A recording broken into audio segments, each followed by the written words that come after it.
Lord, I lift your name on high.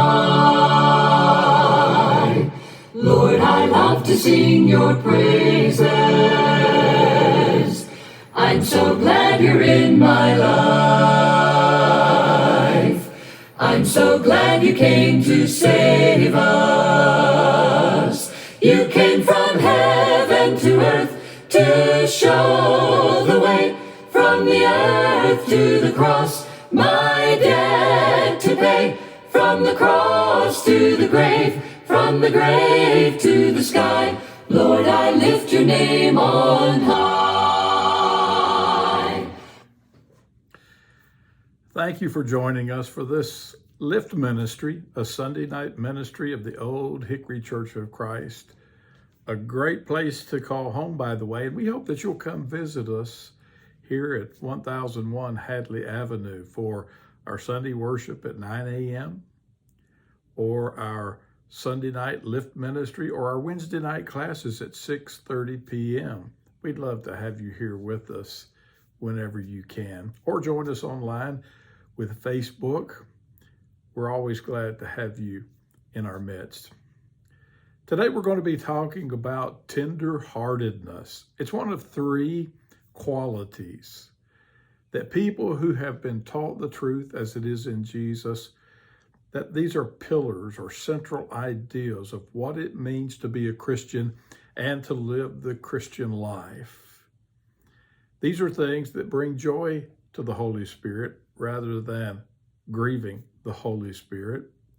These are the opposite of the qualities that must be eliminated, things like bitterness, wrath, anger, clamor, and slander, along with all malice. All of those things need to be put away from you. But what do you need to put on?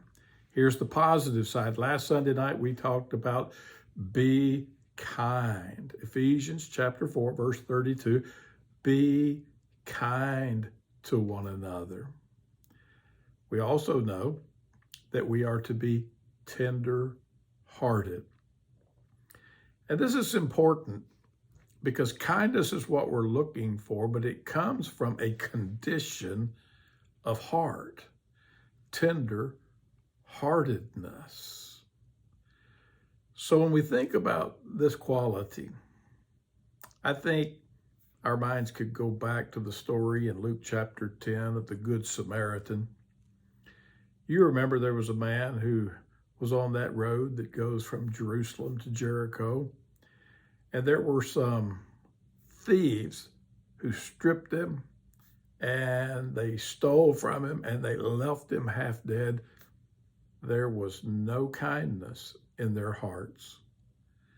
But next we read about a priest and a Levite who come along and find him there half dead on the side of the road and do not even break stride but pass by on the other side. What's the problem? It was cold-heartedness, not tender-heartedness, but hard-heartedness. So the thieves injured the man, but the priest and the Levite ignored the man. And it can be passive or it can be aggressive. In either case, there's no kindness in it. But along comes the hero of the story, the Good Samaritan. And it says, in particular, he had compassion. What's that saying? He was tenderhearted. The scene touched his heart. The man's need reached into his chest and seized his heart. It was because of his heart that he couldn't pass by on the other side. It's not that he had plenty of free time.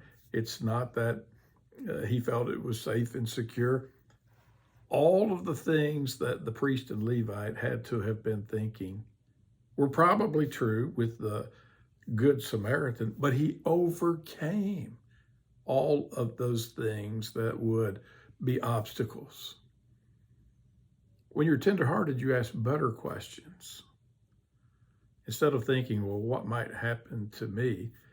You think about what might happen to him. In the book of Genesis, in the 4th chapter, you remember the story of Cain and Abel. And you remember how that the Lord asked, "Where's your brother, Cain? Where's Abel?" And Cain replied, "Well, how should I know? Am I my brother's keeper?" What are you sensing when you hear those callous words? What you're sensing is cold-heartedness. There is not the sensitivity. There's not the concern that ought to be evident in God's people. And so it's a story that makes us sad. It's the same kind of sadness we experience when the prodigal son comes home. There's the tender-hearted father who runs to meet him and embrace him and kiss him and throw a party to celebrate because he was lost, but now he is found. On the other hand, his own brother is bitter because he's only thinking about himself and the work that he's had to do and how his brother had disgraced the family. All he could think about was himself. What's the problem? A lack of tenderheartedness. We also see this when we go to the book of Romans, and it talks about the corruption in the world that was witnessed by Paul in his day. He gives a list of the kinds of sins that were very prevalent and the conditions that brought about those sins. Listen to this. He's talking about people who God had given them up to their dishonorable passions. And he says in verse 28, Romans 1:28, "And since they did not see fit to acknowledge God, God gave them up to a debased mind." When you're not tender-hearted, you have a debased mind. You're not thinking right. You're not thinking clearly. And he says he gave them up to a debased mind to do what ought not to be done. If you're tender-hearted, you're going to be kind. If you are hard-hearted, you'll be unkind, and you'll do things and you'll say things that you never should say. They were filled with all manner of unrighteousness. There's no limit to the ways it might express itself. All manner of unrighteousness. He mentions evil, covetousness, malice. Here again, the source of all those bad things. He goes on to say they're full of envy, murder, strife, deceit, maliciousness. They are gossips, slanderers, haters of God, insolent. Note this, they're haughty and boastful. Pride is present. He says they're inventors of evil, that when you lack this tenderness of heart, you're just going to invent new ways to do wrong for just the pure pleasure of it. They are disobedient to parents. That's a heartless thing to do. Foolish, faithless, heartless, ruthless. As he ends here, he mentions the heart. Because they are heartless, they are ruthless. There is no bounds to the amount of pain that they might inflict on other people. And so we see where this hardness of heart comes from. It comes from vanity. It comes from boastfulness. It comes from pride.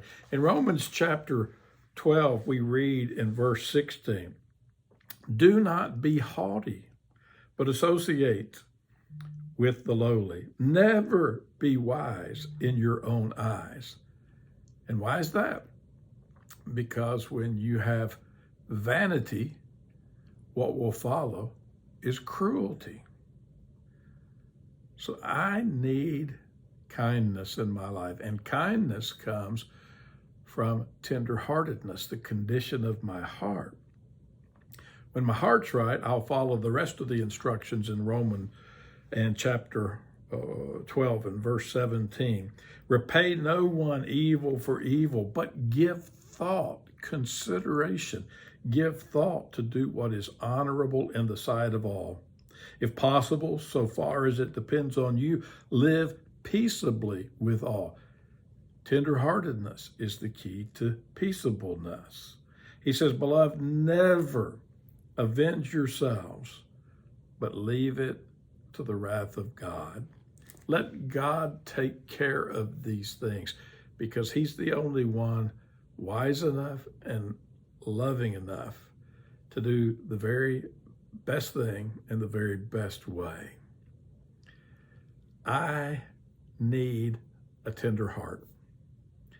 And if I want to develop a tender heart, I have to be more mindful and more thoughtful of the right kinds of things. And that's why we have the golden rule. The golden rule in Matthew chapter 7 and verse 12 is a heart tenderizer.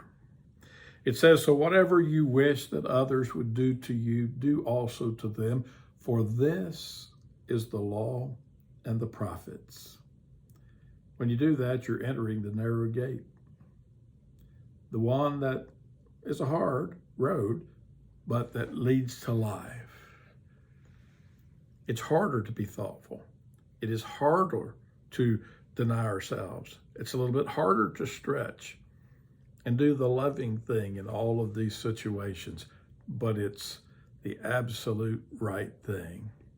If you have malice, what are you going to see? You're going to see bitterness and wrath and anger and clamor and slander. They all come from a heart that is insensitive to God's will and to the needs of fellow men. But if we have a tender heart, we're going to be blessed. Teddy Roosevelt, the American president, had a nickname for his dad, who he looked up to. It was a term of endearment, but also a term of admiration. He called his father Great Heart because he saw his father as strong and brave and good. His dad would take him along with some of his trips to take care of some of the Newsies. You maybe heard of the play Newsies, but the orphan children who would survive by distributing the newspapers in New York City, and there were special places for them to stay, and there were philanthropists who would make sure they had something to eat. And Teddy Roosevelt's father was one of them. He believed in philanthropy, and he believed in public service. He was a man that his son looked up to and called Great Heart. And if you have a tender heart, then you'll be following Jesus, who is the true Great Heart. We're going to have a good discussion tonight about tenderheartedness. We're going to try to define it. We're going to try to describe it. We're going to try to apply it. We want to develop more of this quality in our life because every good thing grows out of this condition of heart, a Christ-like heart. Thank you for being with us tonight. God bless.